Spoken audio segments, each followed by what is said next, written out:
Hola, bienvenidos alumnos a una nueva clase de Biología General. En esta oportunidad vamos a ver sistema muscular, pero lo vamos a ver desde un punto de vista generalizado. Y antes de comenzar con la clase propiamente dicha, vamos a recordar algunos conceptos que vimos en la clase de tejidos. Comencemos. Bueno, comenzando por el tejido muscular esquelético, que es el que está como más complejamente organizado. Este tejido muscular es voluntario y somático. ¿Eso qué quiere decir? Que obedece nuestras órdenes. Si nosotros queremos levantar el brazo, entonces nuestro cerebro, nuestro lóbulo frontal va a enviar la señal a través de los nervios, va a enviar la señal para que ese movimiento se produzca, ¿sí? Es voluntario.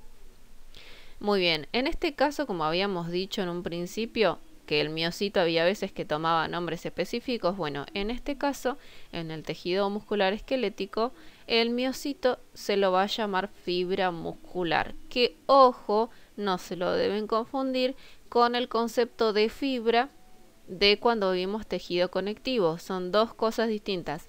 En este caso, al miocito, es decir, a la célula del tejido muscular, se lo llama fibra muscular. ¿Se acuerdan cuando vimos tejido conectivo? Se le llamaba fibras a unas estructuras que eran parte del tejido conectivo, pero no eran células. En este caso, la célula del tejido muscular esquelético se le llama fibra muscular. Bien, ahora, antes de continuar avanzando, tenemos que dejar en claro algunos conceptos. En la fibra muscular, a la membrana celular, ¿sí? A la membrana de la célula, le vamos a llamar sarcolema. En esta imagen podemos observar, miren qué claras que se observan las estrías, ¿sí? Esto que podemos observar acá, más oscuros, son los núcleos, ¿sí? Los núcleos en la fibra muscular, como pueden observar en la imagen, son periféricos y la célula de la fibra muscular es multinucleada. Esto se debe a que la célula muscular, la fibra muscular, al formarse es una fusión de mioblastos. Se fusionan varios de ellos y eso da origen a una fibra muscular. Por eso tiene muchos núcleos. Bien, este sarcolema hace como unas invaginaciones hacia dentro de la célula y en conjunto con el retículo endoplasmático liso de la fibra muscular forman como una especie de red que beneficia a la transmisión del impulso. Acá yo les puse una imagen, un gráfico, ¿sí? Si nosotros pudiéramos tomar una de estas células y la pudiéramos cortar, hacerle un corte transversal, lo que observaríamos sería esto. Ahí ustedes pueden observar el sarcolema, que es la membrana, ¿sí? Justamente en esta imagen no se puede observar quizás una invaginación propiamente dicha, pero ven que en esta zona, acá, ven, dice túbulos T. Bien, estos túbulos T justamente se les da origen la membrana, ¿sí? La membrana celular de esta célula, cuando hace esas invaginaciones, le da origen a estos túbulos T. Acá en verde podemos observar el retículo endoplasmático que es tan específico y tiene una estructura tan específica y tan organizada en la fibra muscular que recibe un nombre especial y se le llama retículo sarcoplasmático.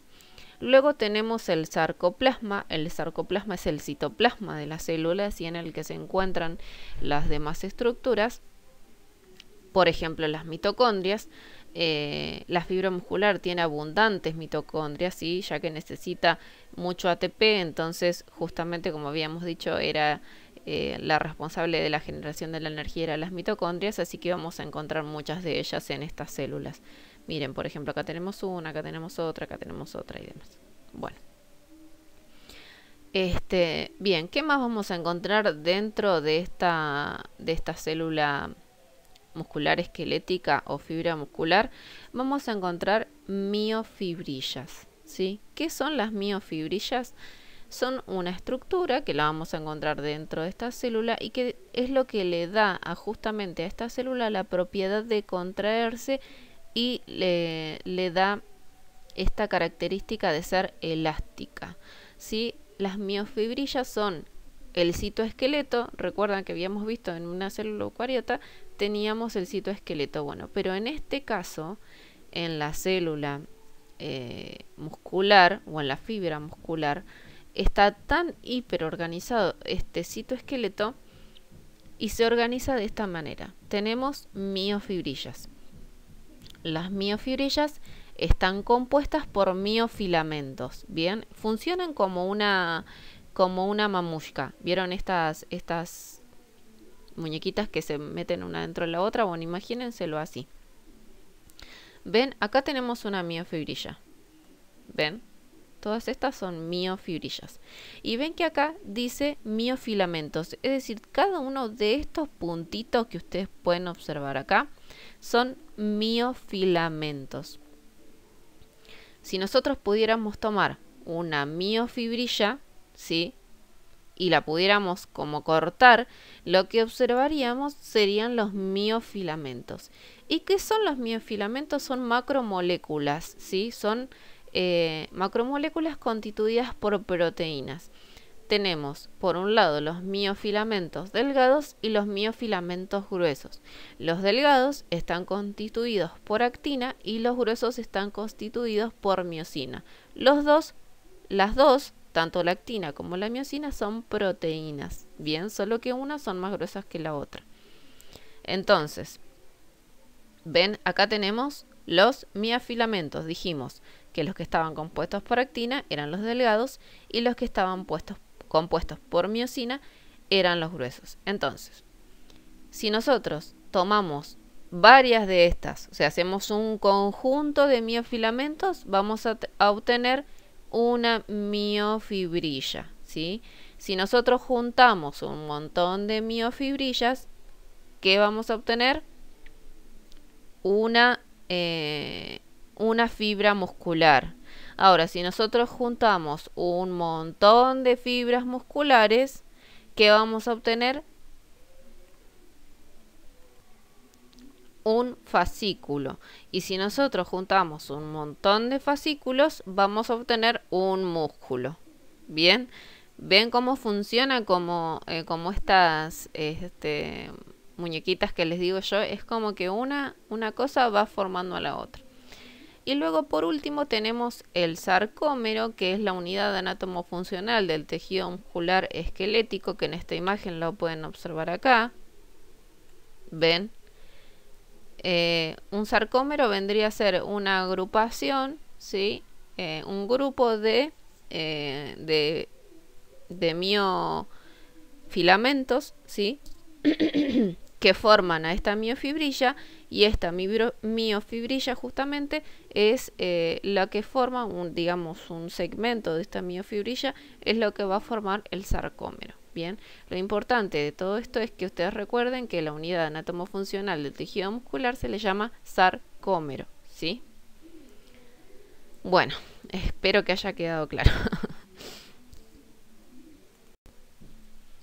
Bien, en la diapositiva anterior hablamos de la estructura de un músculo, pero existen otras estructuras que rodean a cada una de estas, que son específicamente de tejido conectivo. En esta imagen podemos observar un tejido muscular esquelético, ya que acá observamos que está en contacto con un hueso a través de un tendón. Recordemos que el tendón también era tejido conectivo, y este tendón es como que se proyecta así hacia la superficie del músculo y lo recubre en su totalidad formando lo que se llama epimicio, ¿sí?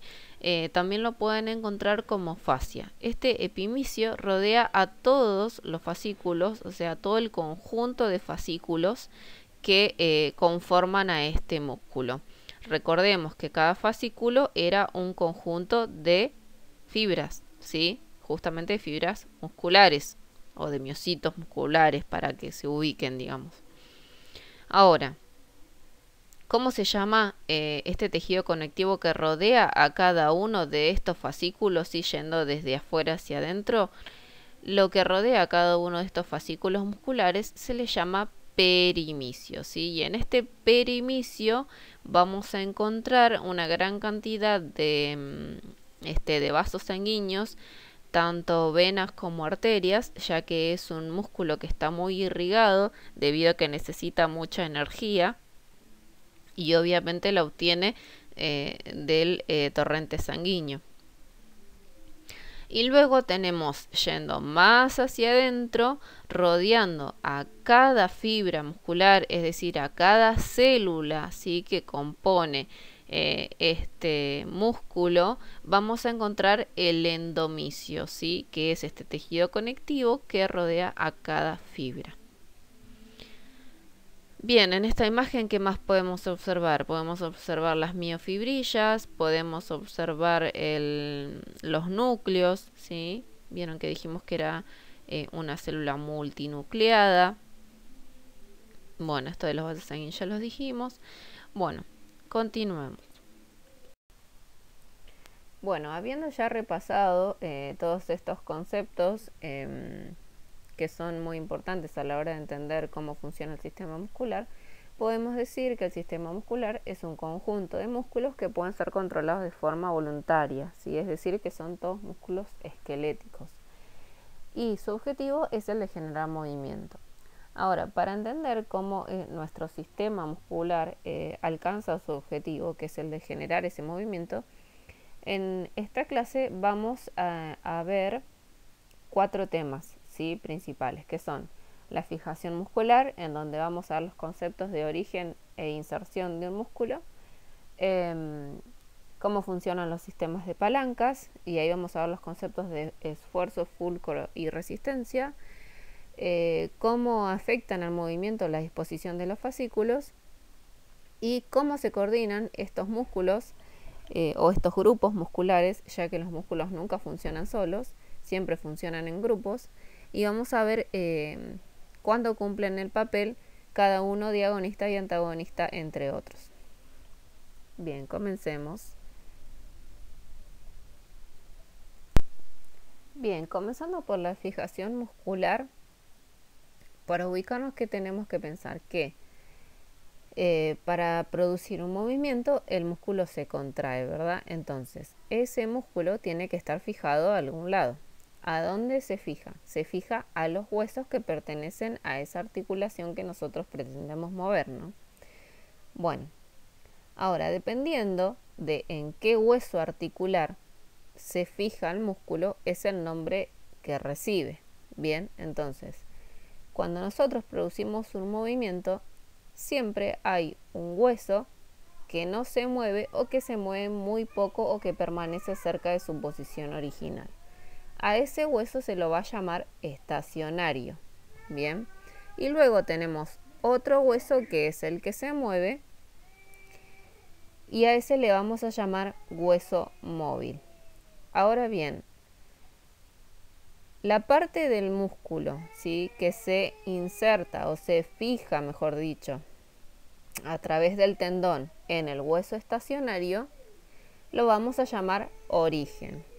Y la parte que se fija por medio del tendón en el hueso móvil lo vamos a llamar inserción. Y a la porción central del músculo la vamos a llamar vientre. Ven en esta imagen, en este gráfico que les coloqué en esta diapositiva, podemos ver el bíceps braquial y podemos ver también el tríceps braquial. A ver, acá tenemos el bíceps y acá tenemos el tríceps. Ahora, ¿qué movimiento van a producir estos músculos? Los movimientos del antebrazo. Bien, ahora, el bíceps braquial tiene su origen en la escápula y su inserción en el radio. ¿Por qué el origen está en la escápula? Porque es el hueso que no se mueve. Bien, entonces ahí sería el origen. Y el hueso que sí se va a mover, que es el hueso móvil, valga la redundancia, es el radio. Entonces ahí es donde vamos a encontrar la inserción del bíceps, ¿sí? Lo curioso de los músculos es que en condiciones normales vamos a ver que el músculo que mueve a una estructura por lo general no está sobre la estructura que mueve. Traduciendo esto, ¿qué sería? Por ejemplo, el bíceps braquial lo vamos a encontrar en el brazo, a pesar de que la estructura que mueve en nuestro cuerpo es el antebrazo. Ahora, acá tengo otro ejemplo. Aquí tenemos otro ejemplo, que es el caso del músculo pectoral mayor, que como podemos ver tiene su origen, ven, acá está el pectoral mayor, tiene su origen en la clavícula, en el esternón y parte de cartílagos costales y de la costilla de la segunda a la sexta, ¿sí? Y tiene su inserción en el troquíter y corredera bicipital del húmero, ¿sí? Este es como un nombre muy específico, pero en líneas generales lo que quiero que aprecien es que, fíjense que tiene, como dije, el origen en la clavícula y demás, y su inserción en el húmero, y su acción es la de la movilización de la articulación del hombro. Ven que aquí se repite la situación que les acabo de decir aquí. El músculo, por lo general, no lo vamos a encontrar sobre la estructura a la cual moviliza. Bien. Bueno, antes de continuar les pido disculpas por los ruidos, por el sonido ambiente, pero bueno, así como ustedes, yo también estoy en casa y tengo 3 niños pequeñitos, así que se complica el hecho de poder hacer silencio total. Así que bueno, continuando con el ejemplo del movimiento del antebrazo, vamos a hablar de la coordinación de los grupos musculares. Como dijimos antes, realizar un movimiento no conlleva la contracción de un solo músculo, sino de la coordinación de varios músculos, a los cuales se los llaman grupos, ¿sí? Grupos musculares. Ahora, dentro de estos grupos musculares vamos a encontrar 4 tipos distintos de músculos. Tenemos el agonista, el antagonista, el sinergista y los fijadores. Bien. El agonista es aquel músculo que se contrae para producir el movimiento. Por ejemplo, en el caso de flexionar el antebrazo, ¿sí? El agonista sería el bíceps braquial. Bien. Ahora, el antagonista es aquel músculo que cede a los efectos del agonista, ya sea, por ejemplo, estirándose o relajándose para poder permitir ese movimiento. En este caso, en este ejemplo que acabo de nombrar, el antagonista sería, por ejemplo, el tríceps, ¿verdad? Ahora, esto no quiere decir que siempre, por ejemplo, en este ejemplo, el bíceps siempre va a ser agonista y el tríceps siempre va a ser antagonista. No, los papeles pueden cambiar de acuerdo al movimiento que realicemos. Por ejemplo, si nosotros realizamos el movimiento opuesto, es decir, elevar el antebrazo por sobre el codo hacia atrás, no sé si se entiende lo que estoy diciendo, es como si hiciéramos el brazo hacia atrás, ¿sí? El bíceps se convierte en antagonista y el tríceps se convierte en agonista. Lo que sí es concreto es que siempre el agonista y el antagonista los vamos a encontrar en lados opuestos de la articulación a la cual mueve. Y también lo que es concreto es que los grupos musculares siempre se agrupan en opuestos. Es decir, los flexores se van a agrupar con extensores o, por ejemplo, los abductores se van a agrupar con aductores. ¿sí? Ahora bien, estos músculos agonistas suele suceder en ocasiones que atraviesan otras articulaciones antes de llegar al punto en el que realizan o aplican su acción primaria. Siguiendo con el ejemplo que venimos trabajando, que es el movimiento del brazo, por ejemplo, el bíceps pasa sobre la articulación del hombro y por sobre la articulación del codo para recién llegar al radio, que es donde aplica su acción, ¿sí? Que es para la movilización del antebrazo. Ahora, para estabilizar esas articulaciones intermedias existen otros músculos, ¿sí? Que se les llama sinergistas. ¿Qué hacen estos músculos sinergistas? Evitan movimientos no deseados. Por ejemplo, si nosotros no contáramos con estos músculos sinergistas, no seríamos, siguiendo el ejemplo que venimos trabajando, no seríamos capaces de flexionar el antebrazo sin levantar el brazo, por ejemplo, ¿no? O tenemos otro ejemplo en los dedos de la mano, en el que los músculos agonistas cruzan las articulaciones intercarpianas y radiocarpianas, y si no tuviéramos estos músculos sinergistas de por medio, no seríamos capaces, por ejemplo, de flexionar los dedos sin flexionar la muñeca. No les dije que en el ejemplo anterior del brazo, el músculo sinergista sería el braquial anterior. Acá les puse una imagen, un dibujo en el que creo yo es el que mejor se entiende dónde se encuentra el braquial anterior. Bien, y por último tenemos los músculos fijadores. ¿Qué hacen los músculos fijadores? Estabilizan el origen, recuerden lo que habíamos dicho, cuál era el origen de un músculo, del músculo agonista, ¿sí? Es decir, que estabilizan el origen del músculo que produce el movimiento. Bien. Ahora, un ejemplo de esto sería en la abducción del brazo, es decir, cuando nosotros levantamos nuestro brazo completo hacia arriba, por ejemplo, cuando estamos haciendo pesas hacia arriba, haciendo como si voláramos, el músculo agonista sería el deltoides, que en esta imagen lo podemos observar acá.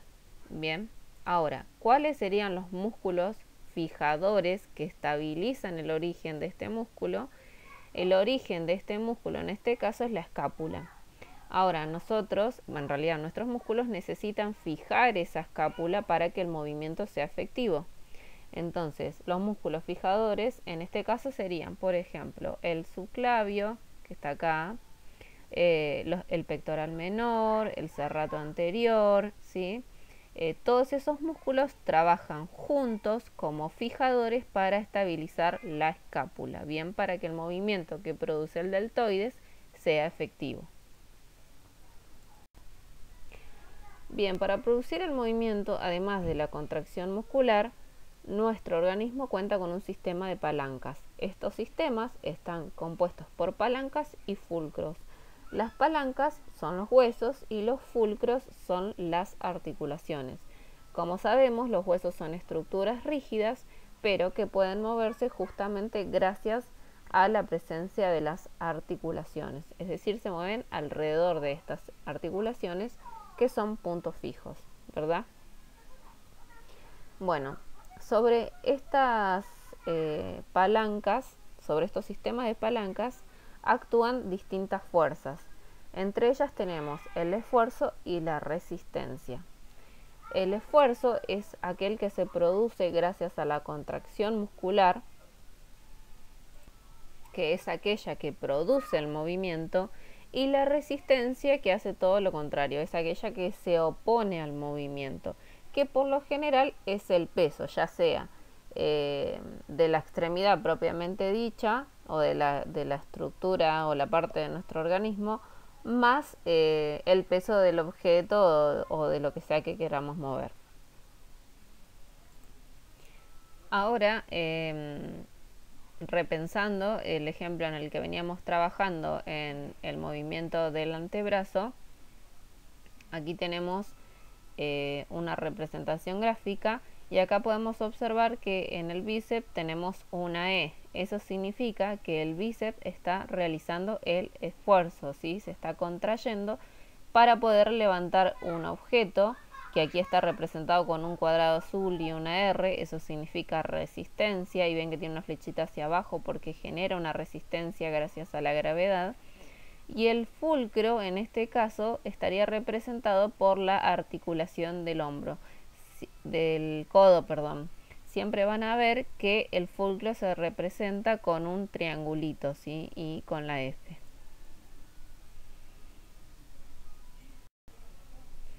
Dentro de los sistemas de palancas tenemos tres tipos distintos de palancas. Tenemos las de primer género, o las pueden encontrar también como grado, de primer grado, segundo grado, tercer grado. En el libro están como de primer género, segundo género y tercer género. Así que vamos a respetar la bibliografía. Las palancas de primer género son aquellas en las que el fulcro está en un punto intermedio entre la aplicación del esfuerzo y la resistencia. Por eso ahí entre paréntesis ustedes pueden ver que dice EFR, porque vamos a tener el esfuerzo, el fulcro en el medio y la resistencia después. Un ejemplo de este tipo de palancas es la que se da en la articulación atlanto-occipital, ¿sí? Que es la que tenemos acá, ¿sí? Esta articulación representaría el fulcro, ven que acá está representado con el triangulito verde. La resistencia estaría representada por el peso de la cara anterior de nuestro cráneo, y el esfuerzo estaría representado por los músculos de la nuca. Bien, ¿esto qué movimiento produciría? Por ejemplo, el de tirar la cabeza hacia atrás. El otro tipo de palanca es la palanca de segundo género, ¿sí?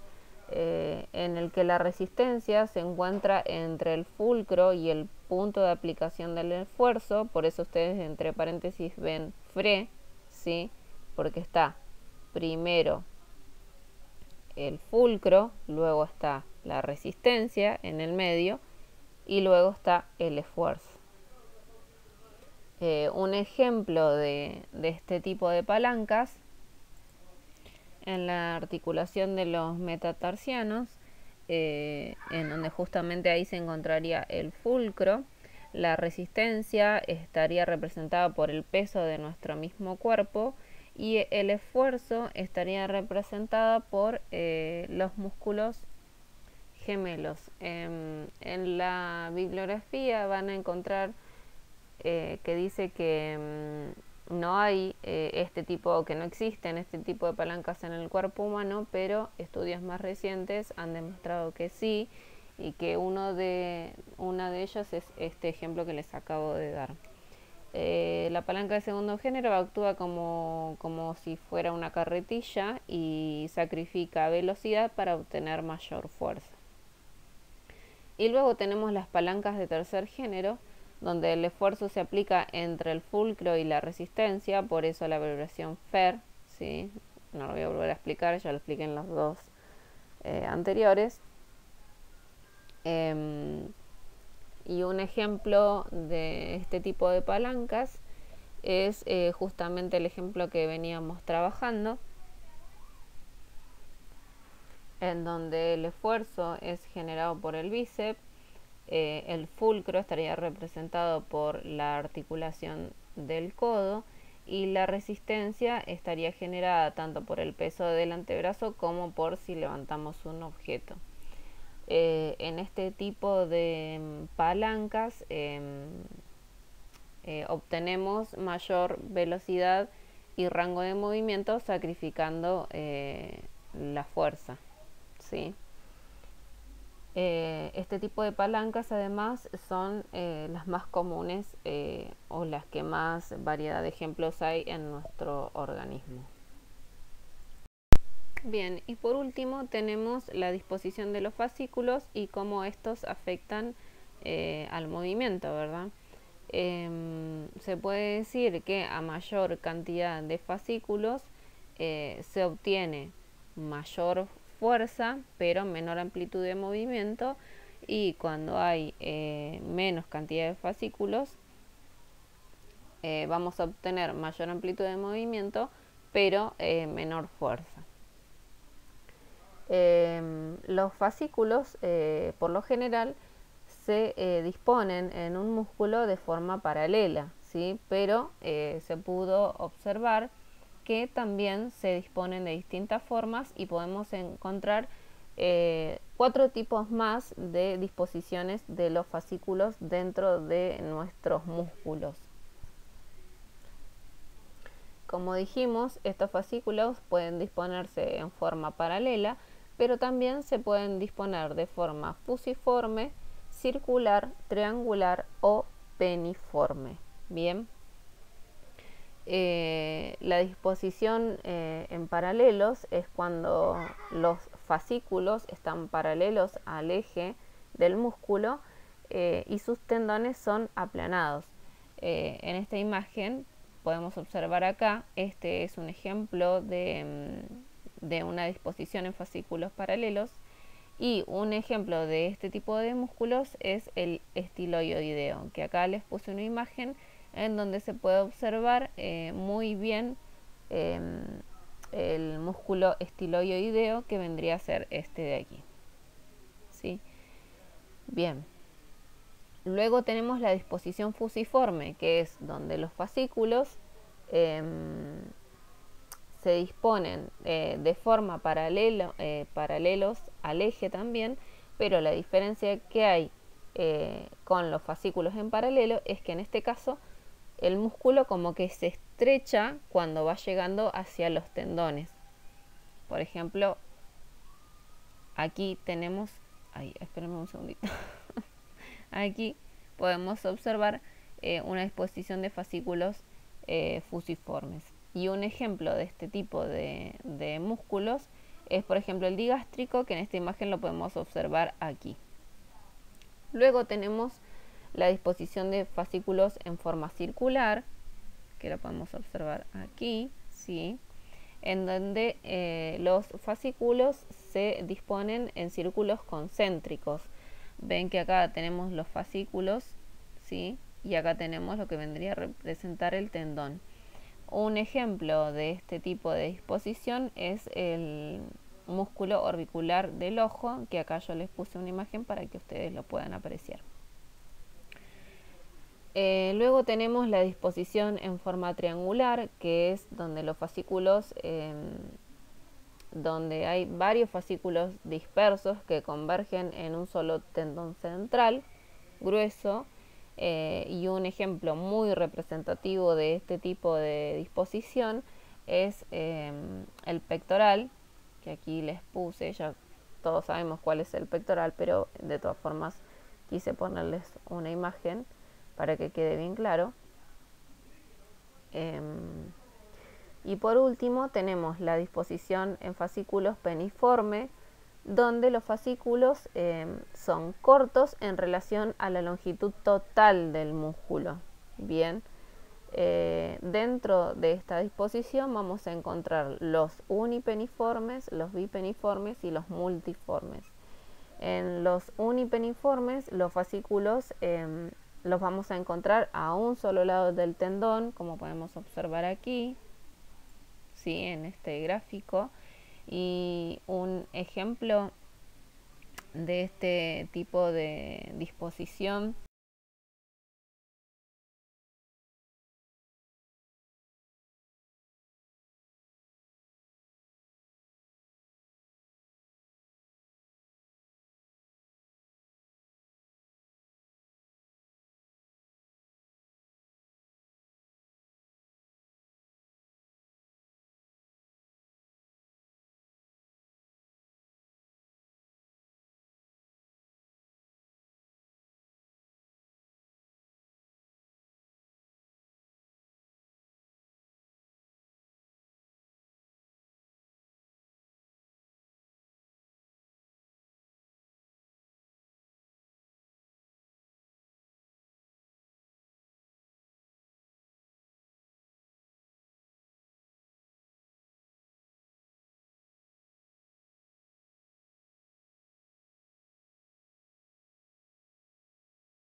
es el extensor largo de los dedos, que en esta imagen la podemos ver aquí representado en rojo.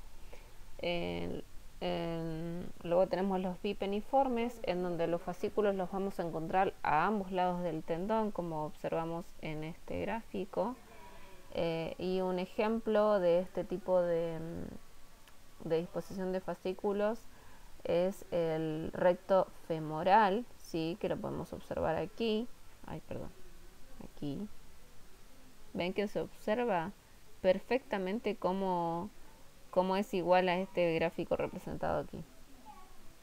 Y luego tenemos la disposición multiforme, que es donde vamos a encontrar los fascículos, en donde los fascículos desde varias direcciones van hacia varios tendones. Un ejemplo de este tipo de disposición es el deltoides, que acá lo podemos observar en este dibujo.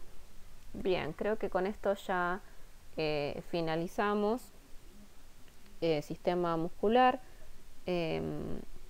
No pretendo que se aprendan ni los grupos musculares, ni los músculos, el total de músculos que tenemos en nuestro organismo, la verdad no me parece necesario, pero si ustedes quieren aprender o por su propia cuenta quieren leer y saber un poco más, en el libro hay unos gráficos muy buenos en el que se representan muy bien todos los grupos musculares, así que los invito a leer por el simple placer de aprender. El conocimiento no ocupa espacio, así que bueno. Bueno, damos por finalizada esta clase, espero les haya gustado y seguramente en la próxima clase van a tener que trabajar ustedes. Quizás les deje algún trabajo práctico para realizar, aún no decido si va a ser a desarrollar o va a ser con formulario Google, pero bueno, alguna actividad vamos a hacer con respecto a este tema. Van a tener una semanita para hacerlo y bueno, nos estaremos viendo en la próxima clase. Que tengan buena semana, disfruten a aquellos que pueden salir y bueno, a cuidarse.